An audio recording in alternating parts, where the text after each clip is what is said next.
Hey guys, today we're going to be discussing getting knocked down by cars Egg salad sandwiches. and Hanky the Great. Oh.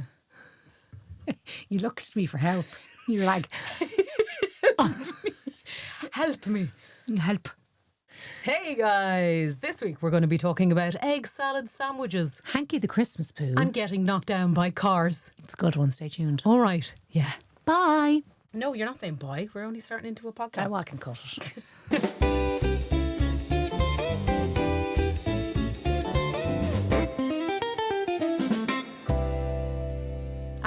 Hi. How are you? How's it going? How did you slither on into the room without me noticing? I slithered. like a ninja. I hate the way you don't like the word slither because slither is an amazing creeped word. me out in your voice message It's the all other day. slithering. No, sneaky. I'm not going to slither anywhere with you. Thanks very much. That's But I wasn't gross. being I wasn't propositioning you. It was just I don't care. you know, Randall from I Monsters, do not Inc. care. It's just moist. It's just like a not. It's Oh, you just hate a moist. sensory fucking Sorry, word that's for just me. like a shit millennial like trope is like. You got something on your face. Oh, you're getting me back now for giving out shit. Is it like mascara? Yeah, it's gone now. Great. Anyway, slithering. I like your look today. Thanks. Do you like it buttoned up to the top? Yeah, it's cool. You look So cool. like one boob out in Yes. the middle. My middle one. One boob. I actually came out of a nightclub in town once. I was wearing like a boob tube, kind of glitter here, and nothing else underneath, obviously, because it was like kind of a thing. No pants or nothing. No, nothing. Just. And a pair of flip flops. It was a weird night. I went into a shop. Went into the shop and I was walking Sorry, around. I started too early. I went. Hi guys. Just one sock. Tampon string. I went too far. Oh, stop. I was walking Wasn't around the ready for shop that. and I was getting popcorn or whatever, like before the taxi. You know, you're starving after the nightclub. Yeah. And your man looked at me really weirdly. You can tell where this is going. And I looked down, both boobs, just completely. Now, I didn't have much boob at the time, so I didn't God, feel it's like it was just like. It was just a band around you, like a little Label. hairband. Yeah. Holding them up. Underneath. That's what I get. So funny. Oh, idiot. Anyway, I thought today, just to lighten the mood, we could talk about death. Well, we started off on a banger, didn't we? We did, yeah. So went from boob flashing to death. Oh. It's going to be a long half hour. Let's get stuck in, shall we? So have you ever experienced death in your life? I know I did. A car did knock me over once. Oh my God, I've been knocked down by a car before. Get out of town. Shut up, how old were you? 19. Okay, so you're probably a bit more serious. I was 12. I was knocked down, broke my leg really badly. That's weird that you thought that, because younger I would think that.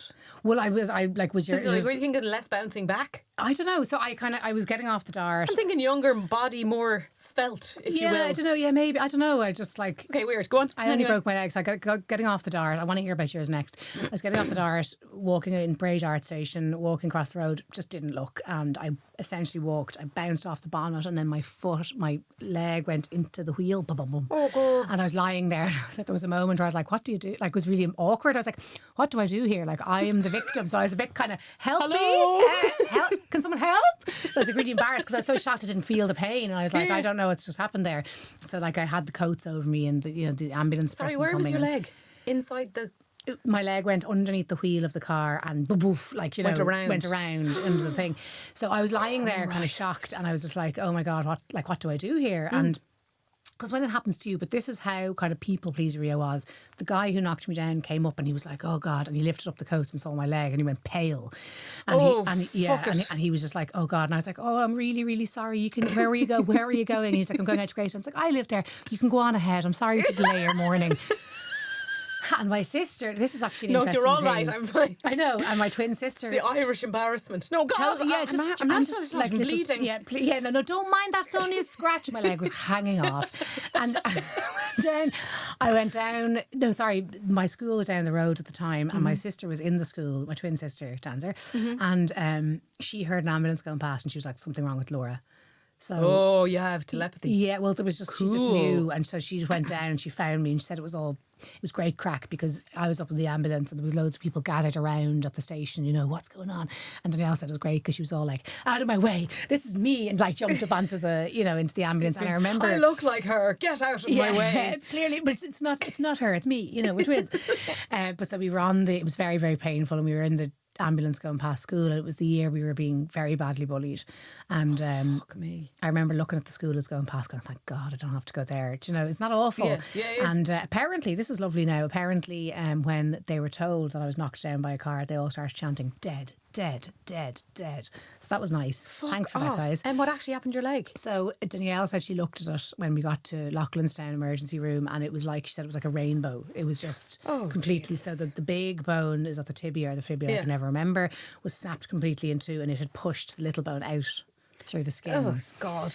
And I was in a cast for like 3 or 4 months. It was hell. And my leg was like green and tiny and covered in hair and had mushrooms. Small leg. It was a really small leg, mushrooms growing in the heel. It was just fucking disgusting. Yeah, sheets of skin. So tell me about your knockdown. I can't believe you were knocked down as well. Yeah, ironically, outside the main exit to Waterford A&E. Really?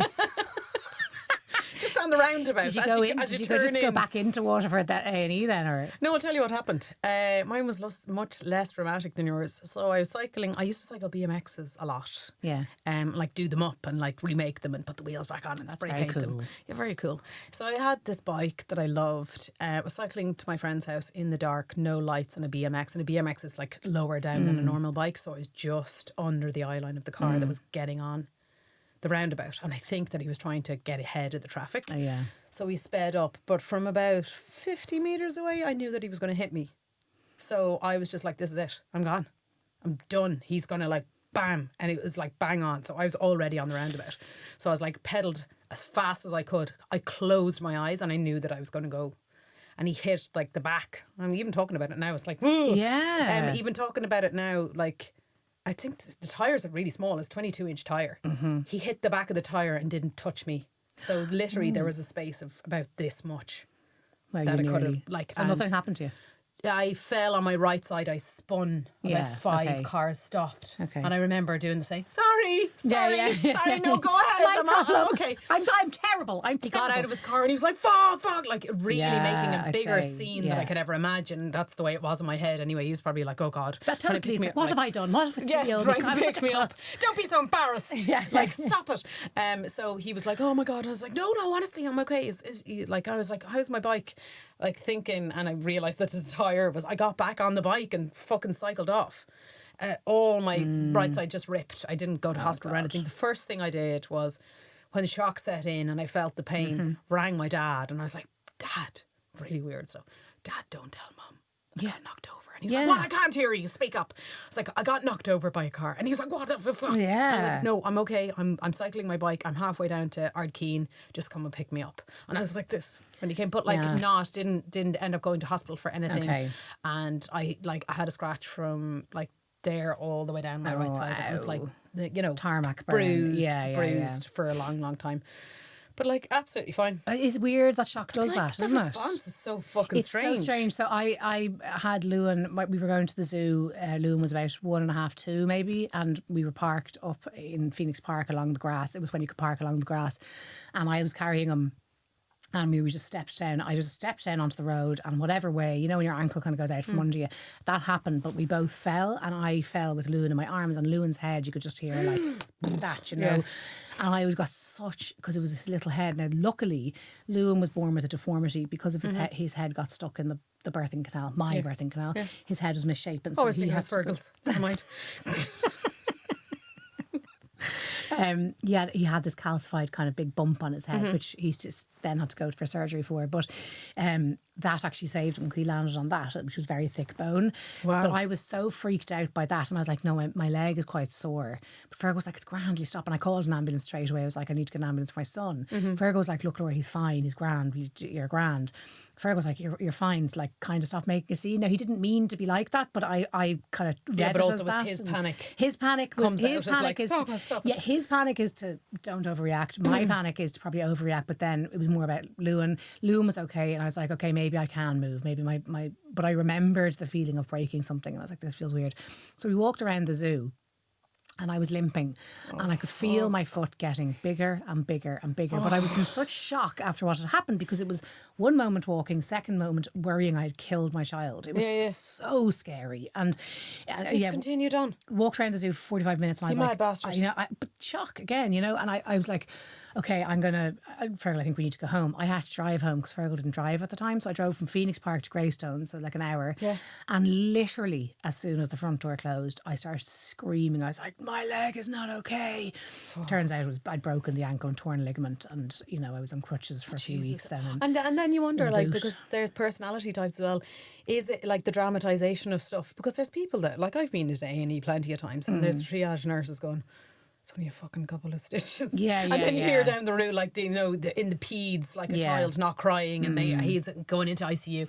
But I think it's shock. I think shock does that to you. I mean, I think if it's actually something like if I had a finger flapping off and I wasn't in shock about it, I'd be or a nail, like I nearly caught my nail in the door. Yeah, the drama, I'm or like even on the topic of death at a funeral. The one who hardly knew the person, but they're making the most amount of noise about it. A big chief mourner. That's a banshee. Really? Yeah, that's what a banshee. Yeah, for real? Banshee. Oh yeah, that's a banshee. I've a first-hand experience of that, and everyone's like, she fucking hated her. What's she doing? No, I was joking. Like, sorry, you actually think you saw a banshee?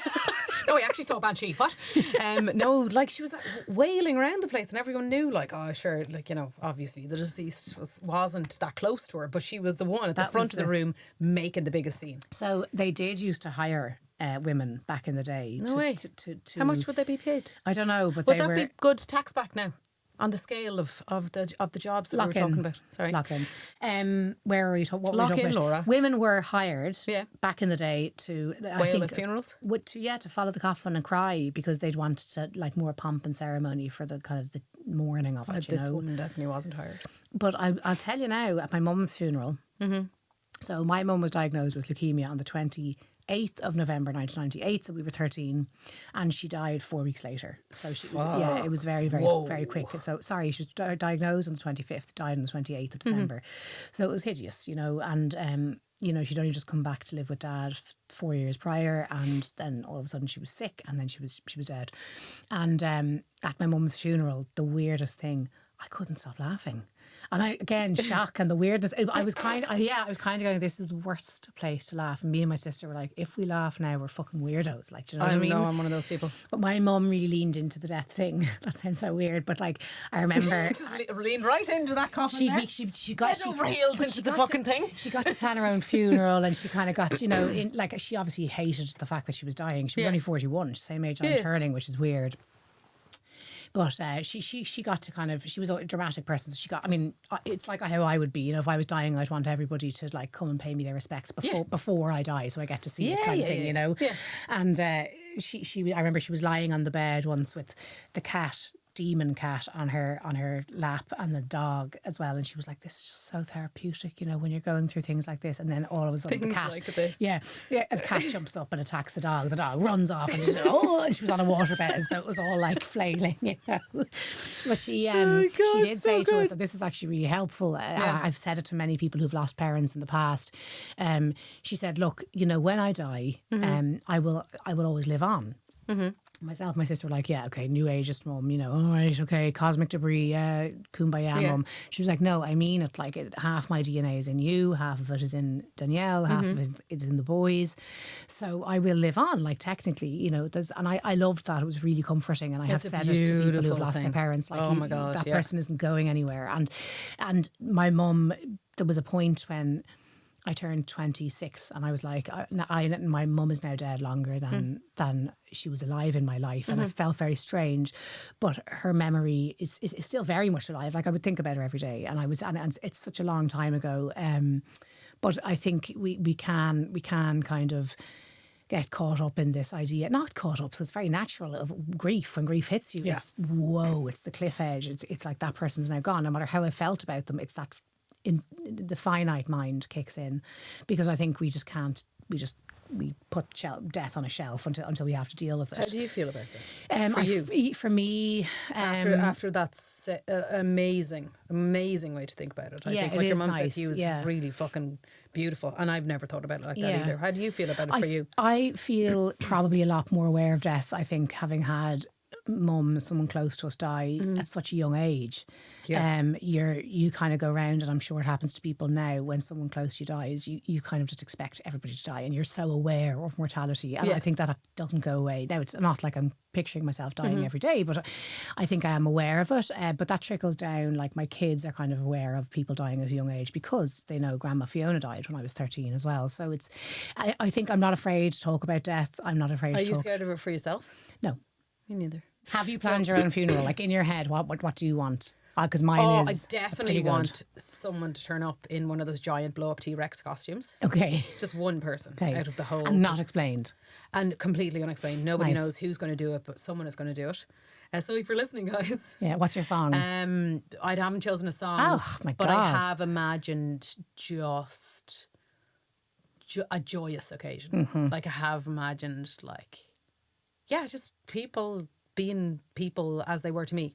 Yeah, I know. I don't expect it's any so hard. frills. I don't expect, and I don't want it to be like almost a big deal. Like, do you know what I mean? I know, and it's just so hard to say that, because actually death is for the living, you know, and grief is for the living. So it's hard to say that, because Mum, she did get to plan her funeral, and she said, I want all the laughing, all the crying. She wanted that, yeah. Not necessarily the alcohol. Yeah, but like, yeah, you know, no, all the laughing and all the was crying, like, and maybe an egg salad sandwich. Oh, I don't know. When you're joking. I know. Well, actually, Fuck you know what? that. Fuck them. They can have an egg salad sandwich. Or it's like something really obscure, like sushi. Yeah. Hot sushi. Pizzas.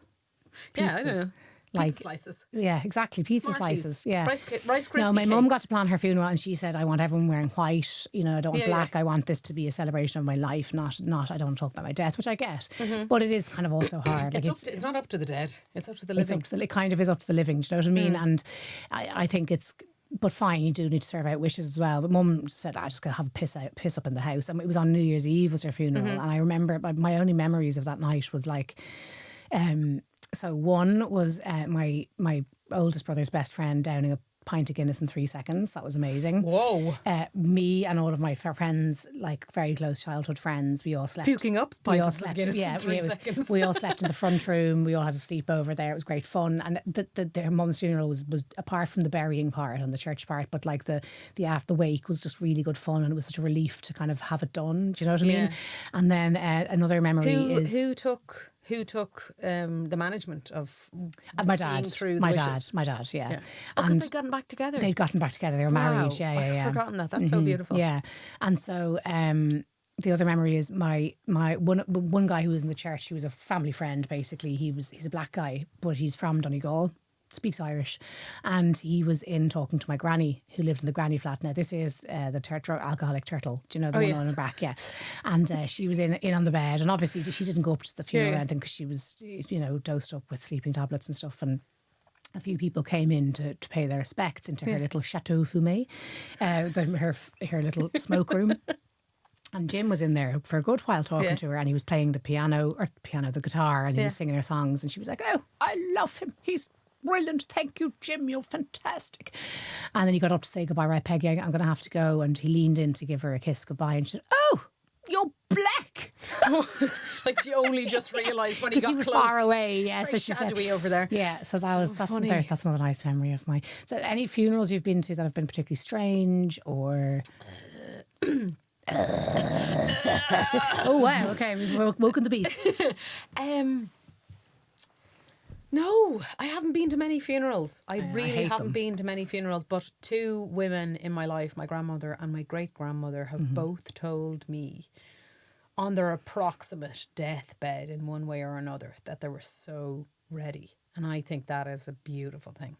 Like I don't care what age I am. I don't even care like who they knew who they were talking to or not. But to say, I think it's my time. Oh yeah, that'd be It's great. like- It is the dream, isn't it? It really is to like, and it's hard. It was hard for me, and I told my grandmother that no, it wasn't. Please stay here because I needed to be here. I'm getting a bit emotional now, but like, yeah, for her to tell me that she was ready, she knew.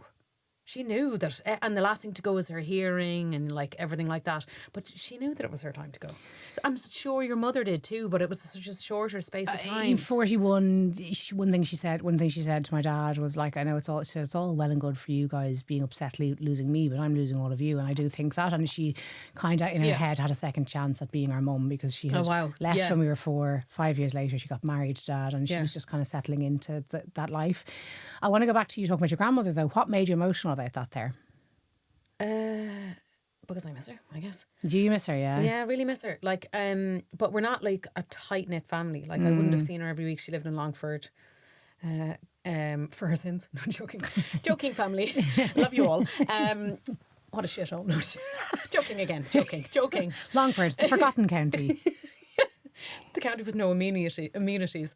One set of traffic lights. Oh, does it? I think it's on the map. Centre Parks is in Longford, isn't it? Don't ask her. She knows nothing. Don't Google it. Yes. Don't ask questions. It has one set of traffic lights, I hear. Yeah.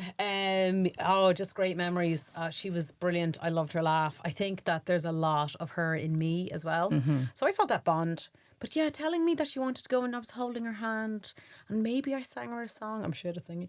But maybe I sang her a song or something, and that's like, I don't know, it was just like... It was so deeply emotional. It was very like... I think that I could feel her fear and her telling me that she wanted to go. Another close person dying, and I'm so grateful that Jude was 1.5, when Audrey's grandfather died. And Jude loved him. And we used to always go visit him in the in the old folks' home. And I have a really nice picture, and I think it all encompasses death and life and the circular... the way of things. Jude is just about walking but holding onto the Zimmer frame at the end, and Ben was sitting on the chair like this, holding the Zimmer frame, looking down at him, and it's just the two of them holding it, because baby needs a walker and an old man needs a walker. And very I was like, cool. oh my God, this is that. so fucking beautiful. So and seeing his whole entire family around the bed, everyone singing songs and laughing, sporadically laughing and crying, but being so safe. And they gave him a wake. Like some of the family members stayed there till the next morning, till like the removal or whatever. But like seeing that your body is truly a vessel, because I'd never seen that in death before. I think I only saw one of my friends when I was like 15, and I didn't know what was happening. Oh my God. Yeah, and she was actually my next door neighbour. But seeing the difference, and in such a short space of time, being at the bedside, life just being gone, and it's not the person anymore, and it's so definitively not the person, and then you realise that they were filled with something, and this is just a vessel, like so clear as day that they've gone somewhere else and they're happy being somewhere else because they know that their family's all around and they know that they had a good life. I feel like I'm not scared of death now, but knowing this, that you're like, no, come on, like nobody wants to die alone. No. Do you know, nobody wants to, like, you know, God bless all those fucking, if there is a God, or whoever you are, whatever you are. Okay. Yeah, you know, calm down. Hardcore atheist, no joking. But like, God bless all those people in COVID who were separated and everything like that. And I think that it's just a really fucking beautiful thing. It's the most beautiful thing in the world, apart from giving of birth. Yeah, I know. Do you know what I mean? Like, I'm just like, wow, I was blown away. I was so delighted that Jude got to see it. Jude went over and patted him on the head and everything. Like, but like just seeing the stark difference of life. Yes. And you're like, holy shit, I didn't, like, you hear people talking about it, but I hadn't experienced it until 2 years ago. I think it's nearly 2 years, a year and a half since he died. But like the difference of visually seeing a vessel where once something lived inside and now it's gone somewhere else, and this is not it without that. I think another thing that was beautiful about what you're describing there is how death brings us together. Yeah. I mean, obviously, as you spoke about the COVID thing, that was absolutely horrendous and so inhumane that people couldn't be together when people lost loved ones was absolutely horrendous. I've seen a couple of friends go through that actually, but this bringing of people together, my mum's wake, this kind of the beautiful piece of it. But actually, when my mother died, the day she died, we were brought into the hospital, and we weren't expecting this because it was so sudden, and she was upstairs and we went up to say her goodbyes because we were told, look, she probably is going to die. So we said our goodbyes, and then we went downstairs, and myself, my sister, and my three older brothers were sitting in one place, and up until then we had been quite scattered. So we had lived together. Then two of the boys left, and then they came back, and so we'd never really been all in one room for quite a while at this point. My brother had been living in Australia for a while, and we were sitting together, and we were talking about South Park, and Hanky the Christmas Poo was big that Christmas. Love that guy. And we were all talking about him, and we were trying to explain. I think one of the guys hadn't seen it, and we were trying to explain him. It's a dancing Christmas Poo. Yeah, and we were talking about love? it. So we were all laughing about this, and all of us were laughing. And just as we all laughed, I knew it had happened, because I was like, oh. And then my mum's best friend Mabel came up to me and said, "Do you want to go upstairs, sweetie?" And I said, a part of me said I don't want to because I know she's dead, and the other part of me said I need to. And I went up. I'm getting goosebumps thinking about it, and getting kind of emotional thinking about it. And I haven't in years. I'm so used to talking about it. But I said, no, we'll go up. And I went up, and she was dead. And I did choose to go in and see her. And exactly that. That's not mum. That's just a vessel, as you said. It's and not I thought her. It would be scary. Did you think it was going to be scary? And that's why you're hesitant? Now I have seen dead bodies since. I've been fucking freaked out by it. But I think it was mum. It was something I needed to do. Interestingly, this is a strange kind of more spiritual part of it, but when mum was sick for those 4 weeks, we could never hug her that much, and I would always try and get onto her lap and hug her because she had left us and then come back. I was always kind of trying not to take for granted that she was there, so I would be very, very needy child and cling on to her, but we couldn't hug her that much because she was dying. So frail, or her lines, all the blood's going in and out, her veins are very sore, and it was just difficult on a hospital bed. And I remember praying before I went into the hospital, I just want to hug her. I just want to hug her one more time. That didn't happen. She died. And that night I went home. Again, the shock piece. I don't think I slept like a baby that night. And I woke up because I was in the middle of a dream about nothing. And out of nowhere, my mum appears in the dream. And she walks from the periphery. She's looking ahead out at something. And I said, "Mum." And she said, "Mm-hmm." I said, "But sure," I was about to say, "But you're dead." And she went, "Mm-hmm." And then nothing. And then the two of us hugged. Jesus. And she was wearing, this is the weirdest part. I know. She was wearing what I didn't pick for her, but her two best friends picked for her to bury her in. So she was wearing this A-line. So you already knew that this it was is what that. I again only copped it a few days later. I was like, that's what she was wearing. That's what she wow. And it was absolutely. Now look, you could just so say beautiful. It was amazing, and it was such a strange dream. And I've analysed it so many times. There was the silence was deafening. It was like when you put your ear up to a shell. It was such a spiritual piece, and it was just unbelievable. But it was really comforting, you know what I mean. And whether that was memory or actually spiritual or whatever you want, we do have the power to get through death. We do have the strength. We can draw it from within. We can draw it from the person we've lost, and I think we can definitely draw it from, our brother's friends just downing a pint of Guinness, or as you said, Jude patting him on the head, or getting a fucking fit of laughter 100% for no reason at all. Your mother would want that though. 100%. And like we were laughing, I know for a fact we were laughing at Hanky the Christmas Poo. That is when she died, because it is exactly when she died. She was 1:39, I think it was, in the afternoon. It's fucking class though. It's amazing, and it makes you see so much. But also, I grew up thinking death was scary. I remember my childhood guinea pig died, and I didn't want to pick it up because I was scared of its dead body. There's all these movies about ghosts and coldness and finality. We're taught to be scared of it. We are taught to be in our society, our culture. It's stunning. That separation, that immediate knowing that the body is just there to hold us, and the something inside is what makes us, but the something inside is not tangible. It's like the subjective energy. It is literally all it is energy. I mean, I suppose we're talking about those situations where death is expected, and we there are people taken well before their time in very tragic incidents, so we can't sit around and say it was beautiful and stunning, and and I don't want to detract from anybody who's lost someone in a crisis or anything like that at all. That's not the intent. But I think we need to. What we want to do is really just explore death and that idea. When you talked about nearly being knocked down in the car, I thought I was gone. Yeah, 100%. And it's so convinced. strange. I don't know that I think the closest I've ever felt to death was being in labour. Not that I thought I was death, but I didn't have the epidural on Ray. And I remember that feeling of when I was going through the transition, which I didn't realise I was then, which is when your body goes from 9 to 10 centimetres, for anyone who doesn't know. Oh, God. They call it a transition because that's when the woman just goes, it's just... Need the drugs. And the only way I would describe it is it's not corporeal anymore. It's not physical. It is spiritual. You're like, I'm standing at the corner of the gates of heaven and hell. That's what I felt like. I had to be moved from the pool room up to another room, and I remember thinking a hole had opened up in front of me, and I was like, just fucking, I want to die. Like, I want to die because you really want to die. I don't know what. I actually would love to know the actual DMT, scientific release of DMT probably in the brain. Something it is, but it is, and you're begging for death. A lot of women beg for death. They close the windows because they like women try and get out the doors. And I don't know, Katie, did you beg for death at one point? Yeah, I tried to cut myself. You what? I wanted the scalpel. The scalpel to cut your wrist. Oh my God! Yeah.